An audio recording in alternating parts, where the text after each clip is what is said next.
What's up, guys? John the Morgile here, checking in for a new Flat Earth video for you. I hope you do enjoy it.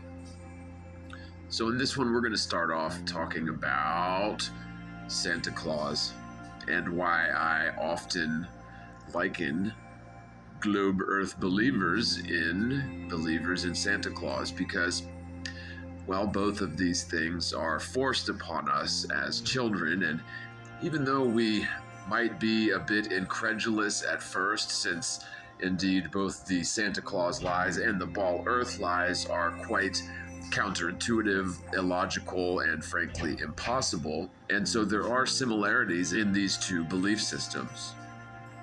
The concept of Santa Claus is, of course, not falsifiable, right? So, like, you're never going to produce some concrete, physical, scientifical evidence that proves Santa Claus is not real. Or if you can pull something like that out of your ass, as soon as you begin debating a child who believes in Santa Claus, you're giving the concept of Santa Claus way too much credit. In other words, you cannot debate against Magick with facts. Facts will never stand a chance to someone who believes in Magick. If you debunk the overall concept of Santa Claus, it isn't necessary to further debunk, Mrs. Claus and the elves and the reindeer, including Rudolph and his red nose. It just isn't necessary, kids. Once you debunk Santa Claus, all that other stuff goes right out the window, right? So let's talk about science just for a minute. We have all been very thoroughly reminded of late. The core of science, the underlying method that everyone is on about, is very simply establishing empirically defined cause and effect relationships for naturally observed phenomena. Indeed, the word hypothesis also gets thrown around a lot like the word science does, in the sense that something is hypothetical, therefore it is sort of a de facto hypothesis, but hypotheticalness is not exactly the qualifying factor for a scientific hypothesis, if I'm making any sense with that distinction. A scientific hypothesis entails two potential outcomes after an experiment or hypothesis test to test either A, your initial prediction is proven true and thus your hypothesis is confirmed in the positive, or B, your initial prediction is proven as false, and the null of your hypothesis is thus confirmed in the positive. Indeed, you're going to have one or the other. Only one or the other can be true during an experiment, either your alternate hypothesis or the null of that. Indeed, actual brass tacks science is dreadfully boring. Then, of course, you have a more abstract, popular consensus definition of science, where you see the compartmentalization of the various steps involved with the process. So you have some people who somehow earn a living as theorists only, and these motherfuckers just make stuff up all day, especially in the case of theoretical astrophysicists. They're considered scientists even though they've never constructed any sort of testable hypothesis. But, it says scientist on their business card, and they earn a lot of money via government contracts, so they're a successful professional scientist. Then you have also technology end scientists, who also have never participated in any sort of actual experiment or hypothesis test to establish said cause and effect relationships between controlled actions and naturally observable phenomena. But they're making great money, and it says scientist on their business card too, so they're a successful professional scientist. According to our modern nomenclature, in the eye of the average beholder in modern society, all of these people are, strictly speaking, scientists, even though they have never actually professionally participated in the scientific method, and in the case of theoretical astrophysics, is by definition pseudoscience.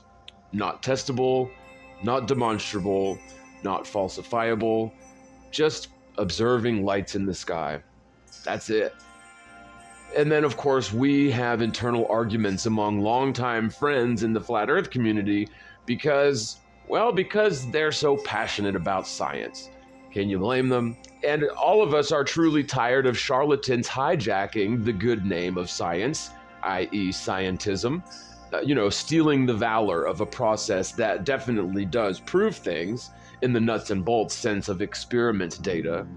But the entities who claim to be scientists, because it automatically bolsters their position in the sense that the average Joe is not going to dive into the minutiae of some cutting edge topic, and thus deceptions often occur in the field of quote unquote science.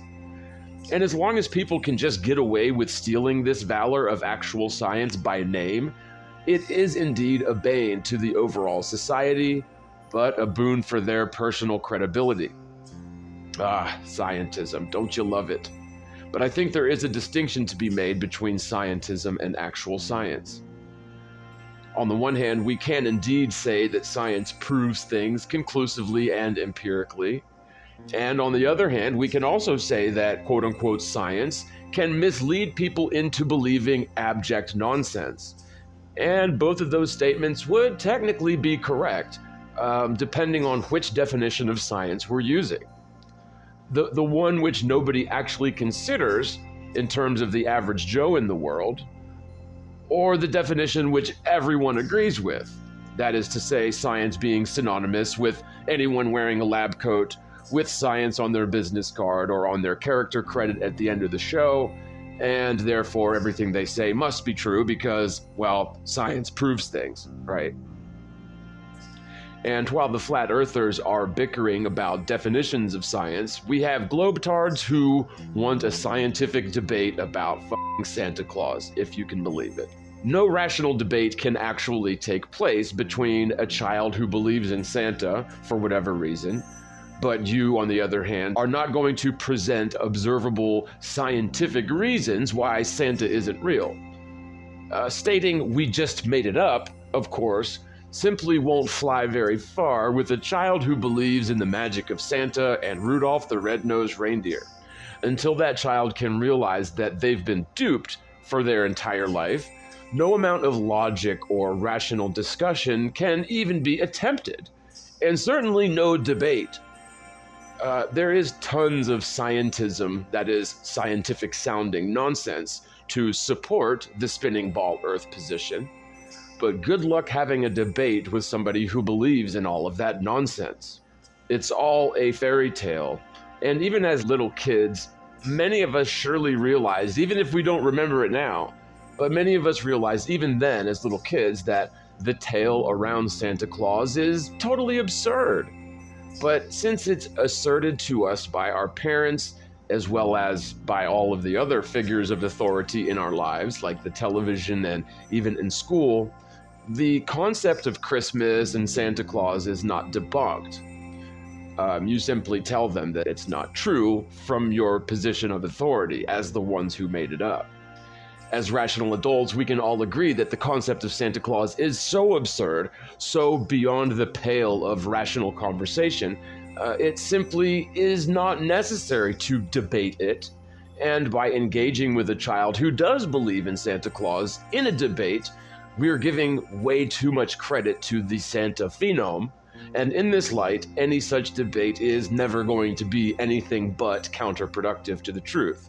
The child will be using their totally misguided and false belief in Santa Claus as the basis for their position, and no amount of rational discussion or quote-unquote evidence to debunk Santa is ever going to work in terms of helping the child understand the truth, until that is, of course, when the child is able to realize and admit to themselves that they were lied to by their parents for their entire lives, and lied to by other trusted figures of authority in their lives about Santa, and Mrs. Claus, and Rudolph, and his fucking red nose to boot.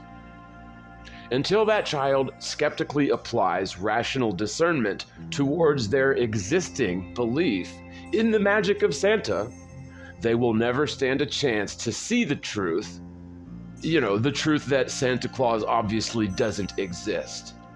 As long as that child believes in the magic around Santa Claus, it's simply not possible to have a rational debate with such a person who fervently and unshakably believes in magic. And the same can be said about people who believe in the magic of spinning ball Earth. They have certain unassailable core beliefs which they simply refuse to hold any degree of logical standards towards. Therefore, any rational debate with them is simply not possible. There is no rational debate to be had with someone who's been brainwashed into believing in magic since they were just a little kid.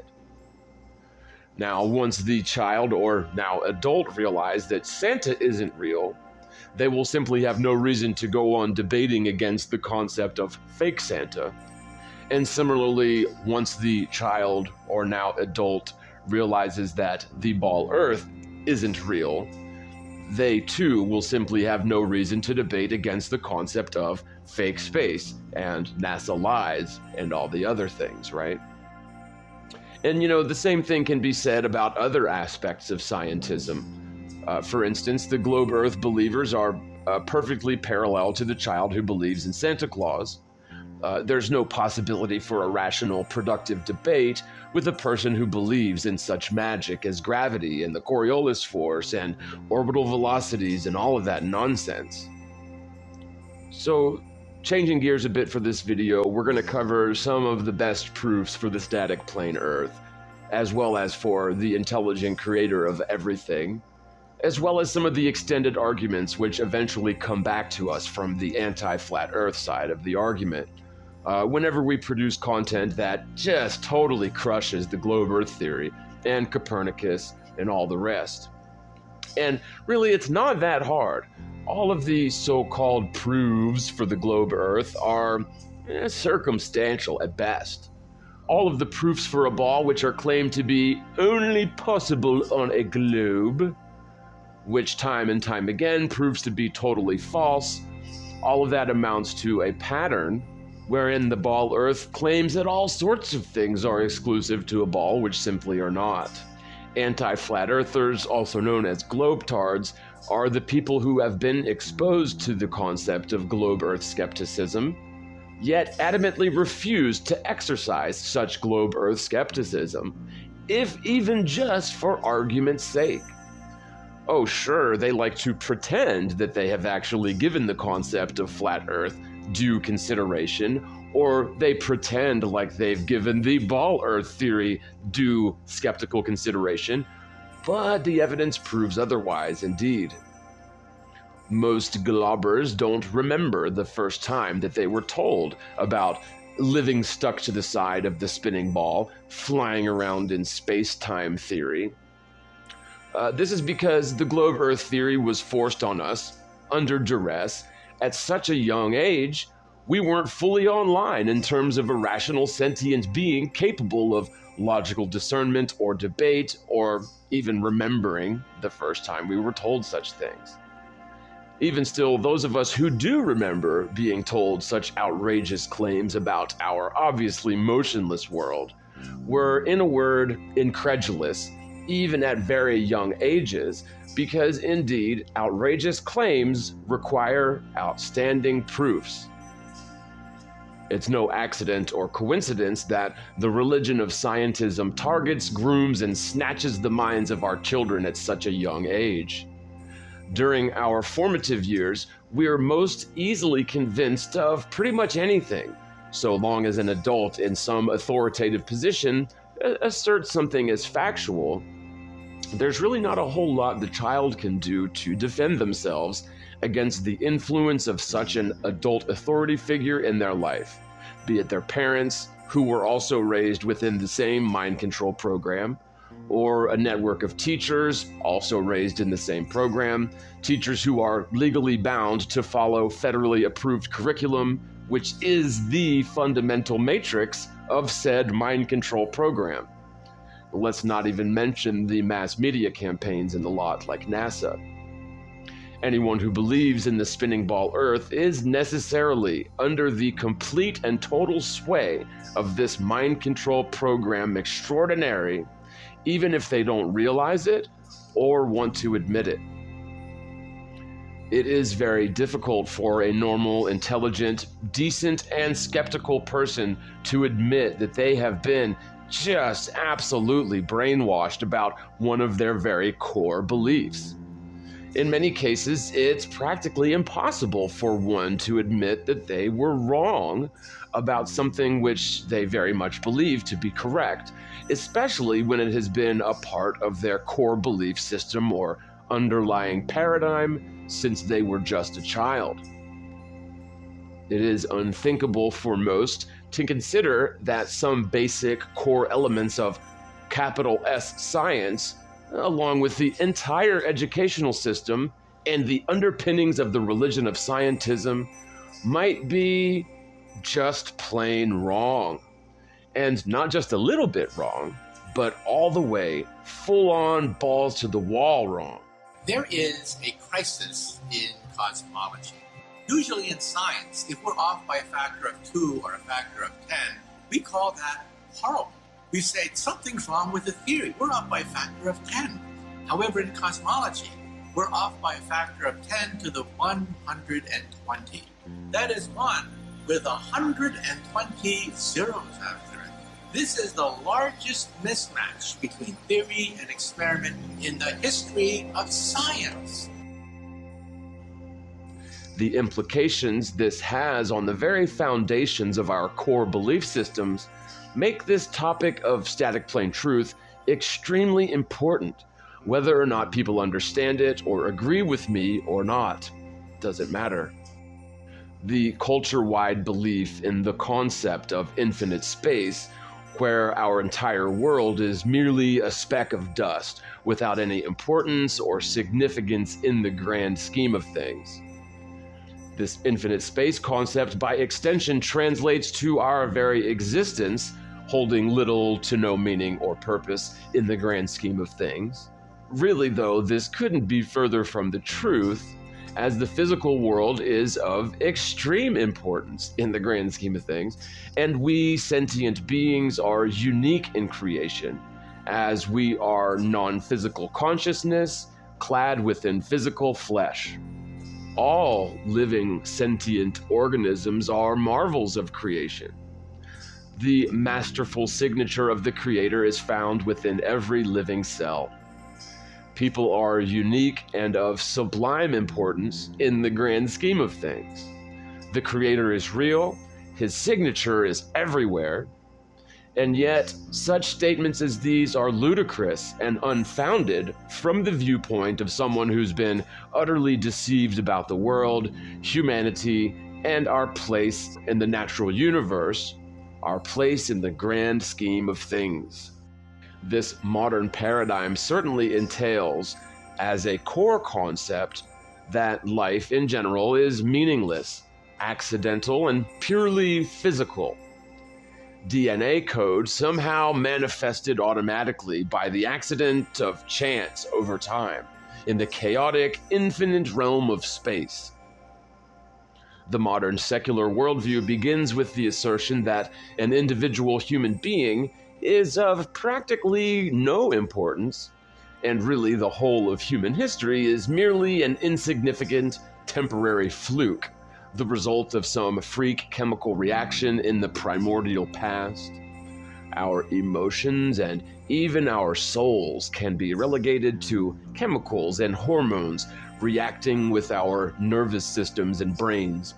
We're basically soulless biomechanical machines with no real purpose or higher function but to eat and reproduce while we pollute and destroy our surrounding environment. Kind of like a virus. But the concept of an intelligent creator, or the sanctity and sovereignty of human life, or life in general, the demonic religion of scientism would rather not have anyone realize the singular importance of human life, or the precious significance of our physical plane in general, which is unrivaled in the cosmos, holding the most important position between the heavens and the superdense regions of the deep below. We intelligent sentient beings operate in the physical realm, but dream in the infinite realm of spirit, and the source of all energy and matter is within us. Intelligent consciousness. We are beings of light and consciousness, that were created in the image of the Most High, creator of all things. We have only been tricked by demonic scientism into believing that we are insignificant. The mission of scientism is basically a demonic scam, in every sense of the phrase. In truth, sovereignty, the sacred sanctity of life, human rights, or like clean environment in the future for our grandkids are at all important to the average person. So if those things are at all important to the average person, then the opposite of all those things and many more would be held in high esteem by the demonic forces or fallen angels who spiritually control our realm using a variety of deceptions and seductions, including our monetary system, the educational system, the for-profit prison system, and not least of all the deception involving the very ground which we walk upon. These wicked spiritual forces in high places have very successfully deceived the entire world for many generations. This deception is, thanks be to God, coming to an end. The linchpin of this deception certainly involves the spinning ball Earth, which places our world as this insignificant speck of nothing, according to the average person, indoctrinated into the cult of scientism. The great deception foretold by the prophets isn't something we in our modern society need to be like on the lookout for as some tricky scheme that Satan might try someday in the future on our watch, right? Unfortunately, we've been living under the total influence of the Great Deception for our entire lives, and even spanning generations of our ancestors before us. The entire world, even the very elect, have been deceived by the modern-day synagogue of Satan, just like we were warned by the ancient prophets. As just one quick mention, if any random person knows of one prophecy in the New Testament, it's certainly going to be the one involving 666, or as it's originally stated, 666. Besides the fact that this could certainly be a person's social security number, you know, the number of a man or the number of his name that he's going to need to buy and sell things or to work. 600600006, 666. This is very much besides the point, but if you look into it, the first three numbers are 600. That would indicate a person who was born overseas and was later awarded American citizenship, according to my research. So this social security number, if it ever was issued to a person, it would not have been a natural-born American citizen. It would have been somebody who grew up overseas and immigrated to America. So there's that. But if we're being honest, besides the potential of that prophecy being about a person's social security number, if we're honest, certain numbers surrounding the ball Earth theory indeed present this 666 phenom in triplicate.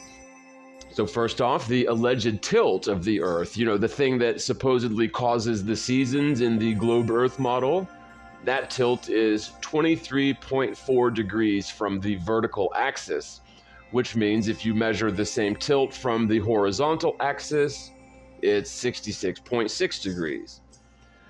Second, you've got the alleged orbital velocity of the Earth, which they claim, not me, I'm telling you the Earth is stationary, but the globetards claim that the Earth is orbiting the Sun at 18.5 miles per second.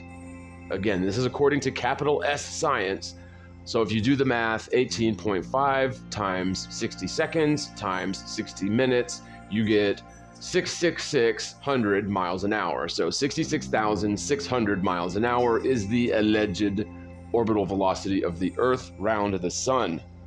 Again, that's not my claim. That is a claim built into the ball Earth theory. Third, we've got the expected curvature of a giant sphere with the radius just shy of 4,000 miles, as they claim, is 8 inches per mile squared. So for every mile in distance beyond the geometric horizon on such a hypothetical ball would be 8 inches multiplied by the number of miles squared, so miles times 8 inches. And to convert these inches to feet, you of course divide that by 12. So since 8 inches is exactly 2/3 of a foot, or 0.666 feet, you can simplify the 8 inches per mile squared equation and eliminate the need to convert the inches into feet by simply multiplying miles times 0.666. And you get the result directly in feet instead of in inches, and then have to convert them to feet. So you got those 3 things where the 666 is hard-coded into the ball Earth geometry and physics. And perhaps you could argue that these numbers were inserted into the physics of ball Earth intentionally by its creators or theorizers, but I would say probably not. It seems to me like these numbers were not necessarily intentionally put into the ball Earth milieu. It's just the signature of the deceiver, right? Because the fallen angels can't create. They can only twist what's already being created. They can only deceive. They can only seduce. They can only influence. But they can't create, and they can't force anybody to do anything. So the 666 number phenomenon is definitely encoded into the ball Earth geometry in triplicate, so it's difficult to deny this circumstantial connection between ball Earth and Revelation. So I recently had a telephone conversation with a channel viewer of the globe Earth belief persuasion, and when pressed for proof of Earth's supersonic axial rotation and hypersonic orbital velocity, they pointed to the lights in the sky and the stars and wandering stars, the planets, which appear to be spheres. And there is no reason to think our world is any different from those spheres flying around in the sky. I should quickly state that if the world was indeed spinning faster than the speed of sound at the equator around a curved trajectory, while also orbiting the sun at 66,600 miles an hour, somehow maintaining a pressurized environment in the grand vacuum of space, it would be self-evident, and there would be no need to have this debate. There would be obvious physical evidence and telltale signs of inertia everywhere. There would be no reason to debate spinning ball Earth if it were indeed true, because frankly, we'd be hanging on for dear life to the monkey bars attached to the ground everywhere, which we would obviously need to get around on such a spinning ball Earth, zipping along the curve of the Earth at 1,000 miles per hour, always towards the east. In truth, you cannot have a pressurized world exist within the vacuum of infinite space as they claim. It is nonsense. And debating against someone who believes that that is somehow possible is, sadly to say, a big waste of time and is tantamount to debating a child that believes in Santa Claus. Again, you cannot debate against magic with facts. You simply cannot compete with the mesmerizing magics involved with their spinning ball Earth belief system, which is so absurd in terms of physical reality, and yet so solidly believed by so many people. So the nonsensical, logically repulsive evidence for the Earth's spin is supposedly found by looking at the stars' apparent motion around this common center, Polaris, which could only happen on a globe, according to them. And then we can see Mars and Venus appear to be spheres from our vantage point with a telescope. So just completely ignore the fact that we don't have any physical direct evidence here on the ground for Earth curve, nor any of this hypersonic motion that you claim exists inherently within the ball Earth lies, and then straight-faced claim to me that you are somehow not brainwashed. The very position that spinning ball Earth is somehow exempt from every basic law of physics, motion, and inertia not to mention thermodynamics and entropy and Occam's razor and so many more, is all the proof anyone needs to understand that such a person has necessarily been brainwashed. For one thing, Mars and Venus and the other wandering stars are merely lights in the sky. Even if Mars and Venus are spheres, which they may or may not be, it's quite irrelevant, because Mars and Venus are simply not the Earth. In order to determine whether the Earth has curvature, you do not measure Mars and Venus for curvature. If you believe Mars and Venus are spheres flying through space, even if you are somehow able to prove that, it does not somehow transitively prove that the Earth is thus flying around through space too. The world is not a light flying around in the sky. Just because you can see lights flying around in the sky, lights which appear to be spheres, does not mean that the world is also a light flying around in the night sky. At any rate, the world would necessarily display curvature here on the ground and over vast surfaces of water, which are all level. Were it a sphere, it would be curved or convex. You cannot measure the curvature of the Earth by looking up in the sky and making all kinds of assumptions and assertions about the heavenly luminaries. That, my friend, is not science. Earth is the physical plane, and the heavens are above the plane. We were all tricked into believing that the lie that infinite space is a vacuum environment in all directions, infinitely, and Earth is just one of several little planets orbiting the sun, while space goes off in all directions infinitely beyond our little insignificant solar system. This entire cosmology is dead wrong, for it requires the Earth to be a sphere in space, traveling around multiple trajectories while spinning like a top. Were the standard cosmology correct, there would be ample physical evidence clearly showing Earth curvature and rotation/orbital motion. The word geometry literally etymologically means measure the Earth, and of course physics at its core is the study of bodies in motion. All geometric measurements and physical evidence prove the Earth to be a stationary plane, regardless of what you might imagine the lights in the sky to be. Both of these rational applications of observation, measurement, and logic, not to mention human discernment, conclusively prove the world to be a fixed plane. And again, we're talking about simple geometry and simple physics.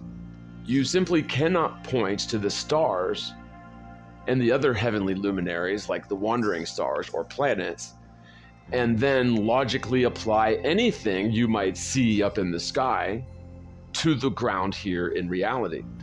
Quite simply because, well, the Earth is not a light in the sky. The Earth is the physical plane of existence, which is unlike everything else in the known universe.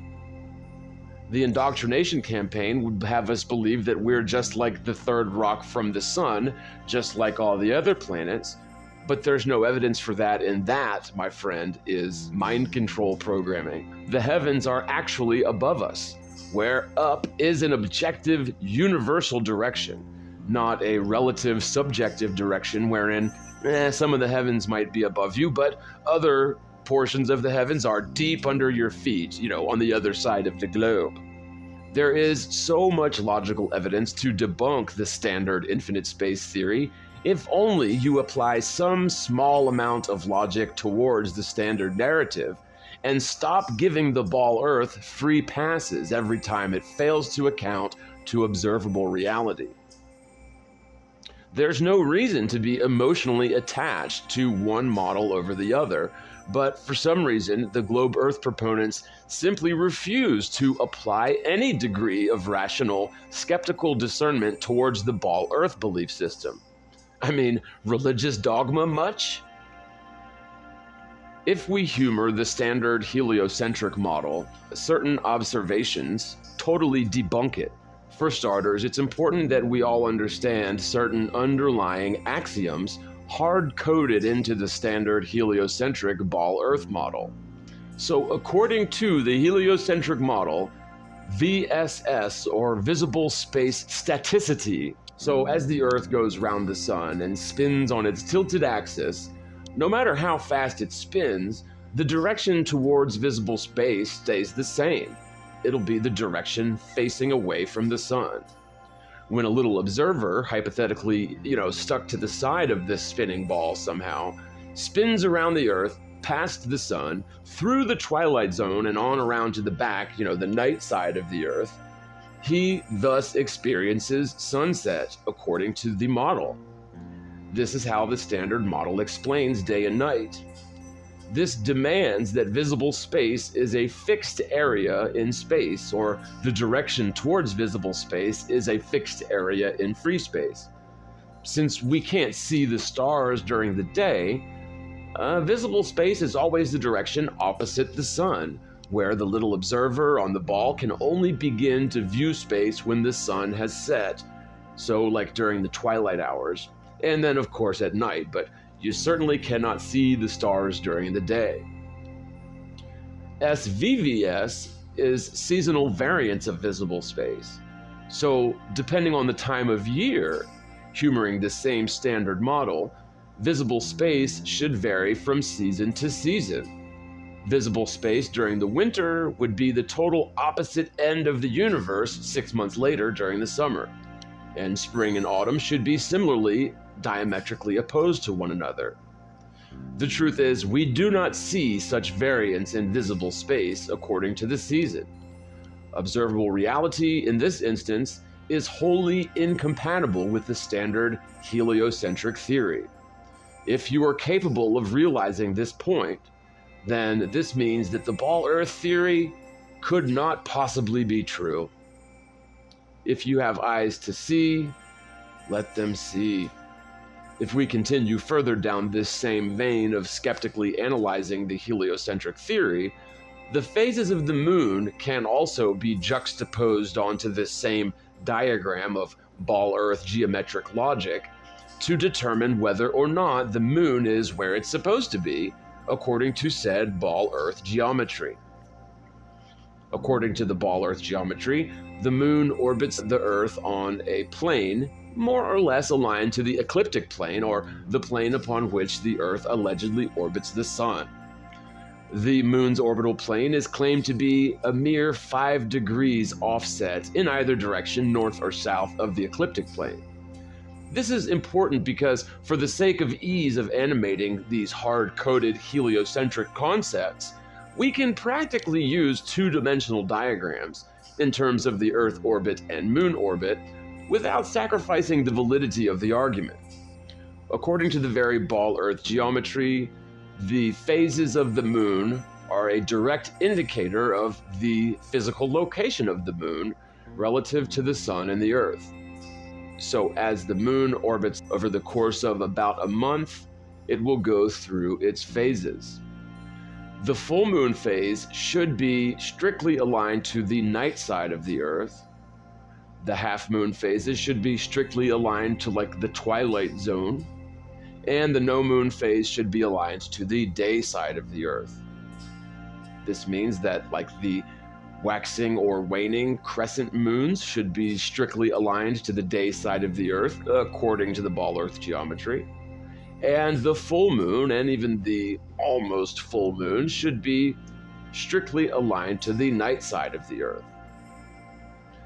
The simple fact of the matter is, I have personally viewed the full moon many hours into the day, and have personally viewed the crescent moons many hours into the night. This, strictly speaking, according to the ball Earth geometry, is not possible. And viewing the full moon during broad daylight debunks the ball Earth theory. Similarly, viewing the crescent moon in the middle of the night debunks the ball Earth theory.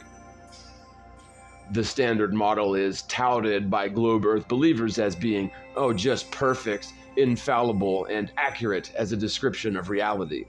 They claim that the ball Earth theory aligns to all observable phenomenon, which is outright wrong, as I've just shown, with the SVVS instance, as well as the moon being in the wrong place sometimes.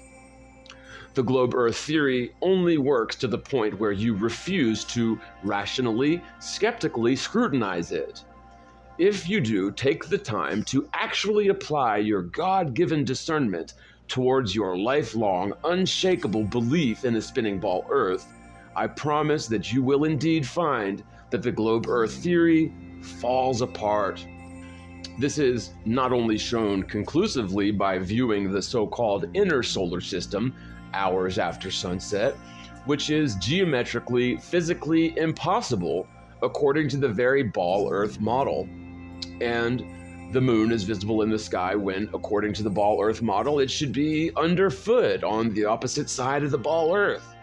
So you can see this fully lit instance of Venus through a telescope at night, right? Anybody can view Venus at night with a telescope, and Venus being fully lit in terms of its phases. So like the wandering stars go through phases like the moon does, which is why people think they're spheres.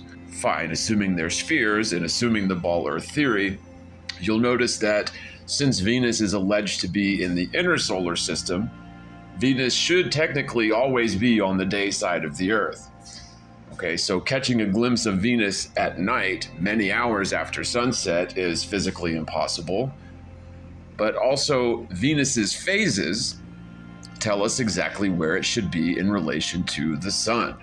So when Venus is closest to the Earth, on the same side of the sun as the Earth is, according to the heliocentric model, would be a no-lit Venus. When Venus is on the flanks of the sun, according to an observer on Earth, it would be like half-lit Venus. And when Venus is fully lit, according to an observer on Earth, it would be clear on the opposite side of the sun compared to the Earth.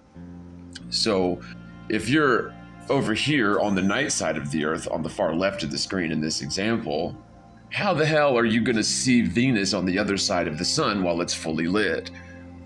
Absolutely nonsense. The geometry of the heliocentric model does not match our observations. And fully lit Venus at night is a perfect example of this, and how the ball Earth theory does not work. The fact that we can sometimes see the full moon or even the nearly full moon during broad daylight hours conclusively shows the ball Earth theory fails to adhere to observable reality. The same applies to crescent moon phases during the middle of the night. The crescent moon phases should be strictly confined to the day side of the Earth, and yet anyone who cares to observe the moon over significant time periods will indeed find that the ball Earth theory could absolutely not be any sort of realistic description of nature whatsoever. And it goes even deeper than just these two examples. Globetards often point to eclipses as proof of the ball Earth, but here we'll show the very opposite to be true. Certain observed phenomena surrounding eclipses, lunar and solar, are quite simply incompatible with the ball Earth theory. During total solar eclipses, the area blotted out by the moon's shadow upon the Earth is rather suspect indeed. Anyone who's ever played with a flashlight to cast shadow puppets on the wall can attest to this simple problem with solar eclipses. The heliocentric model and NASA et al. Claim the moon is roughly 250,000 miles away with a diameter just over 2,000 miles. With these figures in mind, how large would you predict the shadow cast by the moon should be? Would you say greater than the diameter of the moon, equal to the diameter of the moon, or less than the actual diameter of the moon? Now, if you were to care to take the time to test how light and shadow behave in reality, you'll find that a shadow cast using a single light source will always represent an angular size at least as large as the angular size of the obstructing object casting the shadow. By all that is rational, logical, and sensible, you would never expect the moon, assuming it's 250,000 miles away and a diameter of just over 2,000 miles, you'd never expect the moon to cast a shadow that is any smaller in angular size than 2,000 miles in diameter during a total solar eclipse. This is because of the way in which light and shadow always behave. As a rule, And you would only ever expect to see the shadow cast by the moon during a total solar eclipse as being at least 2,000 miles in diameter, if not much, much more. This is because the sun is supposedly extremely distant, casting parallel rays of light towards the moon and to the Earth over 93 million miles through space. In simple truth, we usually see the moon's shadow cast during total solar eclipses as about 50 to 100 miles in diameter, give or take, sometimes more, sometimes less, but on average, the moon's shadow is very, very small in comparison to the alleged 2,000 mile plus diameter of the moon in the ball Earth model. Furthermore, during certain total solar eclipses, the shadow cast by the moon was as little as 2 or 3 miles in diameter, totally contrary to the geometry demanded by the ball Earth theory. The shadow cast by the moon during solar eclipses is an extremely unique observation for one main reason. The heavens are, generally speaking, off limits to us, we observers on the Earth, and we can't tangibly take measurements of things that are of the heavens. But uniquely, during solar eclipses, the moon's shadow, if it is indeed the moon's shadow that we're dealing with during eclipses, but this is the only instance where we have direct, physically measurable data about the moon, which proves it to be way smaller than what we've been told. Certainly not 250,000 miles away with a diameter of 2,000 miles. Solar eclipses should only take place at high noon and only upon the latitude which is currently aligned to the ecliptic plane, so like Cancer in the summer, Capricorn during the southern summer, and upon the equator at the equinox, and only at 12 noon.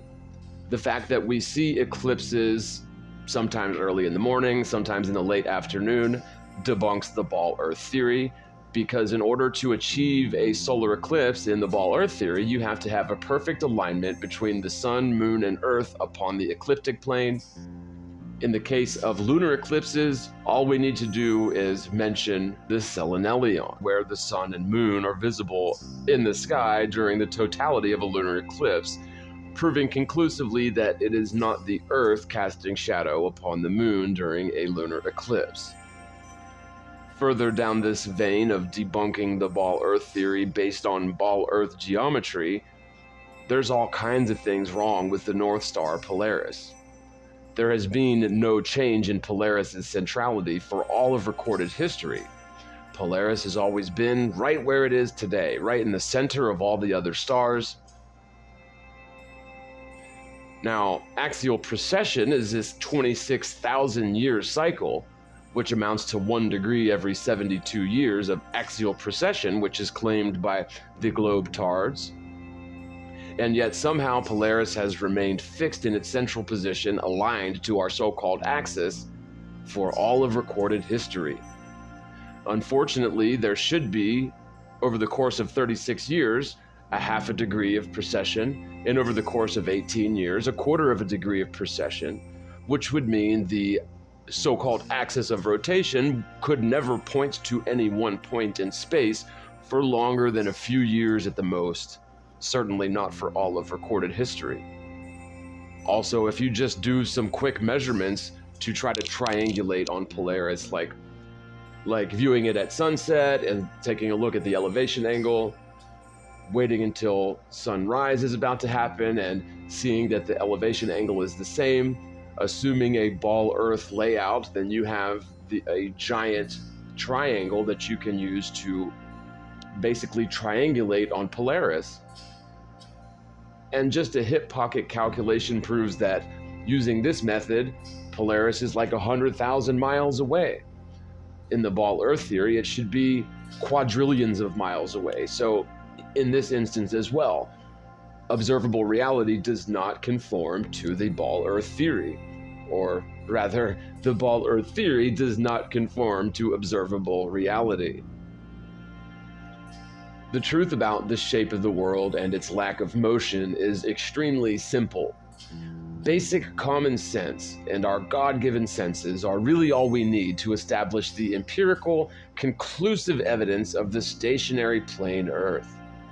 The ball Earth deception is not one comprised of sound facts, but is comprised of long-term propaganda. The logical evidence to the contrary of ball Earth is obvious and ubiquitous. It's everywhere. The difficulty people have in coming to terms with this obvious, self-evident truth is this incessant propaganda and predictive/trauma-based programming that we were all subjected to for our entire lives and even generations prior to being born. This great deception is not something we need to be on guard against as a potentiality in the future. We've already been had by the great deception predicted by so many prophets. The good news is the truth isn't going to die off as they hope.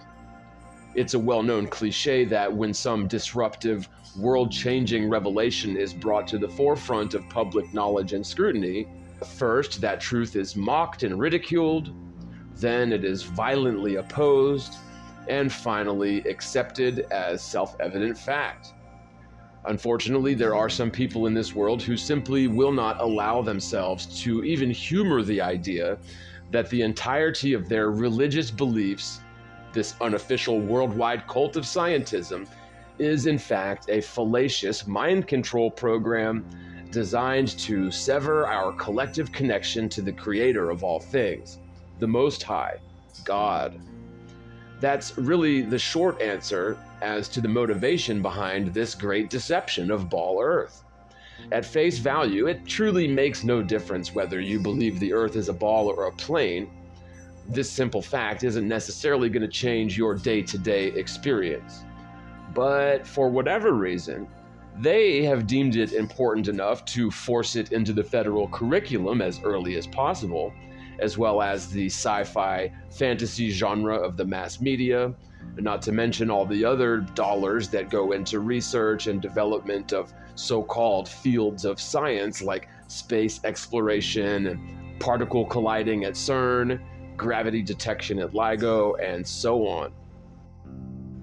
So while the simple fact of the Earth being a plane or a sphere isn't going to change your day-to-day life, the overall paradigm that stems from infinite space cosmology and like the Copernican principle certainly is. I mean, could you imagine how amazing the world could be if we were collectively not all deceived and all of our efforts in science and exploration were actually focused on tangible, achievable frontiers? I personally am an optimist and I have a great deal of faith in humanity. If given half a chance, with a full understanding of our actual place in the grand scheme of things, I think we could do amazing things in very short order. This world of ours is precious and unique. We're not some speck of insignificant dust orbiting some insignificant star within an insignificant galaxy, as scientism claims and lies about. That really is all a lie. The world we have is arguably the most important thing in existence. Above us, the heavenly luminaries indeed showcase the Most High Creator's signature and his awesome handiwork. Deep beneath us, we certainly have super high-dense, high-temperature magma. The deepest humans have ever drilled is like 8 miles in depth. Beyond that, it's all speculation as to what lies beneath this physical plane. It's arguable that we may never possess the technology to cogently explain the depths of nature, but we'll certainly never figure it out if everyone has their heads up their asses believing we're flying around in space on a spinning water ball. Similarly, the heights of the heavens above are mysterious luminaries indeed. The majority of stars are permanently locked to their relative positions. Of course, that's not enough. The mystery of the heavens in terms of the stars and their consistent alignment in recognizable constellations, which have never changed over time, but the Creator also deemed it necessary to include the wandering stars or planets, which are absolutely not fixed to their relative positions, relative to the other stars, and they are constantly ascribing repeating sacred geometric patterns throughout the years during their cycles. The beauty and magnificence of the heavens above us prove, beyond the shadow of any doubt, that the creator of the all is something far superior to us, we little human beings. So any notions that we might have that the heavens are physically affixed to some roof structure or fixed to the dome above, that really goes right out the window when it comes to the wandering stars or the planets. And of course, the sun and moon don't strictly adhere to the otherwise fixed stars in the background. What an absolutely awesome and amazing, mesmerizing and mysterious machine indeed. Clearly, the universe was created by some extremely powerful intelligence. The Copernican universe theory viciously attacks our faith, arguably our most powerful asset, and relegates all of human endeavors to the likes of an anthill, less than insignificant due to the sheer vastness of the Copernican universe in theory, and the relative smallness and insignificance of this world in comparison. But what a pack of lies that is. In truth, the same intelligence that created everything also dwells within each and every one of us. Our spirits were crafted in the likeness of the eternal creator of all things. The same consciousness that created the world, every blade of grass in it, every drop of water, and every hair on your head, the same consciousness that created DNA code and rainbows, lies dormant within each and every one of God's children, Bene Elohim. The temple of God is whenever two or more people gather in prayer and in discernment of the truth. This is why Yeshua ben Yosef taught in parables and exposed the temple of his day as the synagogue of Satan. This is why he warned against deceiving the children, as well as a false church that would come in his very name, because his prophecies actually came to pass, proving him as a true prophet. The Great Deception is a prophesied trick of the devil, which would fool the entire world, even the very elect, if such a thing was even possible. This prophecy spells out the fact that the elect, or the chosen people of God, which will be of all races, colors, and creeds, as the same Creator created all people, even they, the elect, will be fooled by this, meaning they will be taught it from a young age and then awakened from the deception. If you're one of those people, living on planet Earth in space, waiting for the Great Deception to come and trick everyone, well, I'm sorry to say, you're already lost. It's imperative that you really reconsider your long-held belief in the spinning ball Earth and the extended Copernican universe and other related tentacles of scientism like evolution, standard history, and so many others. The heavens and the deep are a great mystery, but it certainly appears the ancient cultures have a lot to teach us about the actual natural world.